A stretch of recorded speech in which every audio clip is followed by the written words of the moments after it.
Tal e como agora eu vou, vello e anugallado, perdido cos anos ao lentor da moza fantasía, pónseme por veces no maxín que aqués días por min pasados na frol da mocidade, na antigua e longa fraga de Esmelle, son soi unha mentira,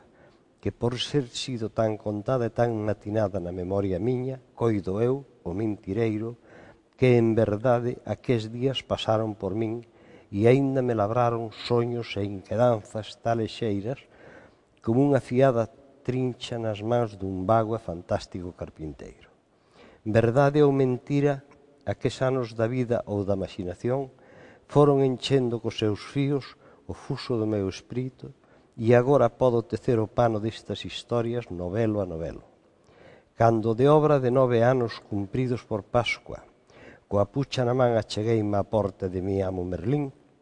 quen diría que me iba a encher a pucha nova das máis misteriosas maxias, engados, trasegos, inventos, tendollos e feitizos.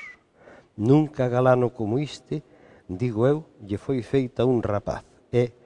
como a dun corno maravilloso, eu tiro fita tras fita, conto tras conto, e cos meus propios ollos miro pasar toda aquela troupada profana que a Merlín acudía e aos seus 7 saberes. En Merlín amecíanse tal as liñas dun xastre invisible todos os camiños do trasmundo, e el, o mestre, facía o nó que lle pedían. Xa o veredes.